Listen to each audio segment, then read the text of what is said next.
If you've been dealing with brain fog, the kind where words disappear mid-sentence, where you read the same paragraph 4 times and still can't tell me what it said, this video is for you. You are in a meeting. Someone asks you a question, and the word you need is just gone. You know it. You've used 1,000 times. But right now, your brain is a blank room. So you fill the space with and you know, and you are smiling.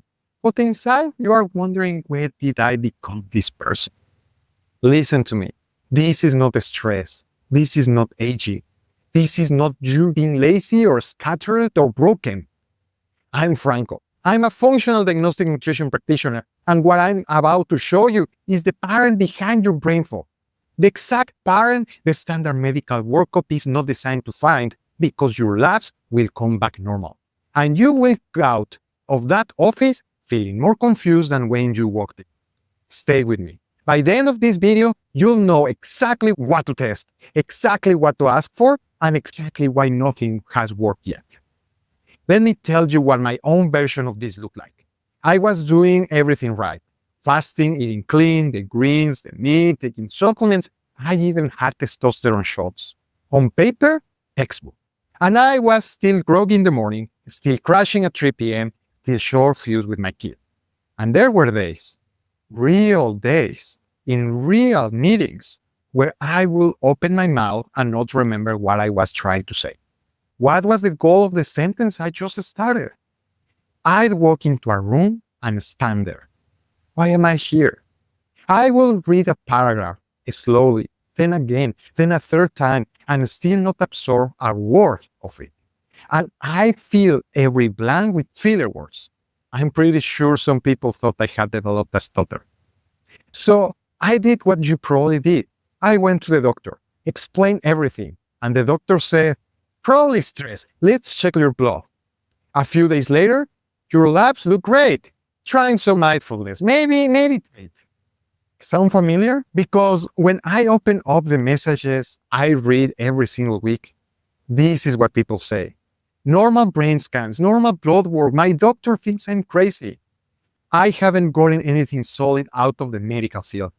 The only advice I got was to take Sudafed and eat more salt. It drives me nuts, because these are not crazy people. These are high-functioning humans watching their sharpness slip away, being told the problem is in their head. Here is what you have to understand. The standard medical system is built to rule out of disease, cancer, diabetes, frank hypothyroidism. Once those are off the table, you are fine. But there is a huge invisible zone between disease and optimal, and that is exactly where brain fog lives, okay? Here is the pattern. 3 layers the standard workup misses, and they usually stack together, which is why one pill or one protocol never works. Layer 1, your thyroid, but not the way your doctor is looking at it. When you ask for a thyroid test, you usually get TSH. That's it. One number, and if TSH falls anywhere between 0.4 and 4.0, they tell you are fine. But TSH is a signal from your brain to your thyroid. It doesn't tell you if your thyroid actually made hormone. It doesn't tell you if that hormone got converted into the active form your brain uses, free T3. You can have a normal TSH and a bottom of the barrel free T3, and your brain will feel it. According to NitroHealth's biomarker guide, the optimal TSH for cognitive function is between 0.5 and 2.0, not the wide 0.4 to 4.0 standard range. They call the gap between normal and optimal the place where brain fog literally lives. And subclinical hypothyroidism, normal T4, elevatish TSH, lowish T3, affects up to 15 to 20% of women over 30. Nobody's testing for it, because your TSH is fine. Layer 2, what happens to your brain after you eat? Track this for 1 day. Notice how you feel 45 minutes after lunch. If the room gets fuzzy, if the words slow down, if you suddenly need coffee or a nap, that is not a personality trait. This is a blood sugar and insulin signal. In FDN, we've seen this pattern repeatedly. A client presents with brain fog noticeably worse after eating, sharper in the morning, and wall by 2 p.m. Standard workups had never tested fasting insulin or mapped meals to symptoms, just fasting glucose, which was normal.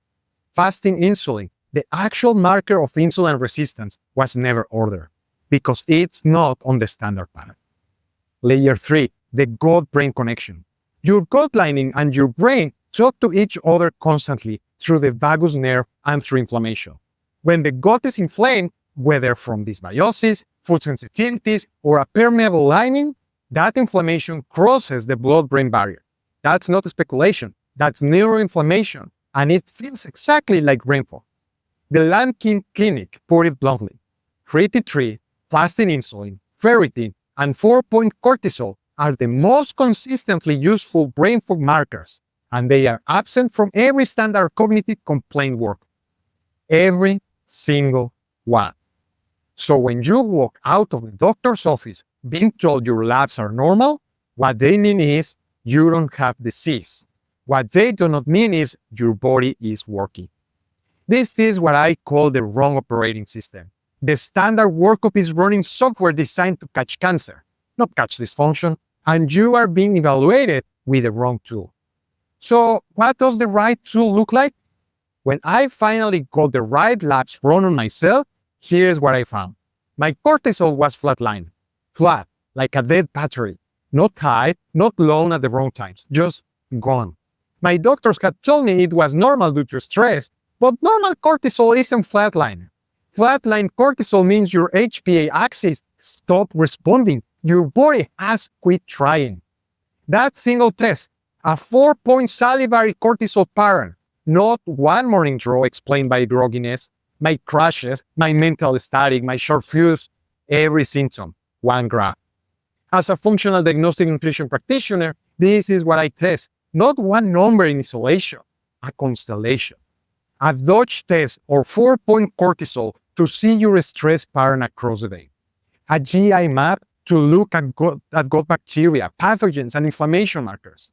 Food sensitivity testing to find hidden immune reactions driving neuroinflammation. In FDN, we've seen cases where a client had adrenal dysfunction, dysbiosis in the gut, and multiple food sensitivities. Yet, had been told repeatedly that everything was fine. Once the pattern was mapped and the food sensitivities were removed, brain fog began lifting inside a few weeks. Not because anyone treated brain fog, because they treated that was underneath. If any of this is landing for you and you want help finding your own pattern, I offer free 30-minute consultations. No pitch, just a conversation about what to test and what to do next. Link in the description below. All right, you don't have to run to a practitioner tomorrow. Here is what you can do this week. Step 1, ask for the right thyroid panel.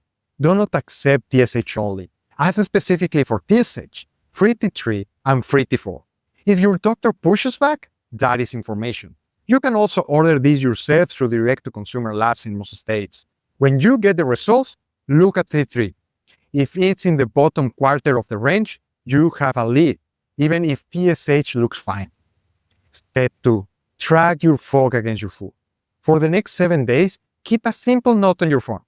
What did you eat? What time? And how sharp was your brain 60 minutes later on a scale of 1 to 10? You will see a pattern. Certain meals will drop you off a cliff. That is not a mystery. That is data. And once you have data, you have leverage. Step 3, test your gut before you start eliminating randomly. When I was feeling off, my doctor told me, and I'm quoting, if it is not broken, why test it? So I ordered a microbiome test against her advice. I found issues, fixed them. Got less bloating, less brain fog, more clarity. I was really glad I didn't listen to her. Don't start cutting gluten, dairy, and nightshades on a hunch. That's how people end up eating nothing but chicken and rice, still exhausted. Get data first. A GI map or food sensitivity panel will tell you where to actually focus. In FDN, we've seen a client remove only the food flagged by her sensitivity test and clear her brain fog within weeks. By removing the specific foods her immune system was reacting to, rather than restricting. Step 4, give your nervous system some support while you wait for lab results. You don't have to wait for data to start helping yourself. 10 minutes of morning light, slower breathing before meals, actual sleep. I want to leave you with something. There is a memory I have.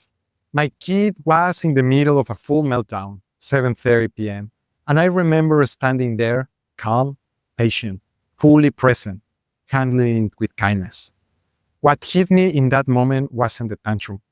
It was the realization that a year earlier, I would have snapped. I would have been depleted, cloudy, running on fumes. I would have made the moment worse and then felt guilty about it afterward. That's what this work actually buys you. Not just sharper meetings or better focus. It buys you the version of yourself that can be there, really be there for the people you love. The version that doesn't lose the word, doesn't lose the moment. And if I could go back, I wish I had caught that cortisol pattern earlier. I wish I hadn't spent years and thousands of dollars chasing symptoms while the root cause sat right there, invisible on a standard panel, waiting for someone to actually look. So hear me on this. You are not broken. You are not lazy. You don't have an aging problem. You have an information problem. You have not been given the right data yet. That's it. That's the whole thing. The moment you get the right data, the fog stops being a mystery. It becomes a pattern, and patterns can be fixed. And if you want personalized support, book a free 30-minute call with me. Links are in the description. I've got you. I'll see you there.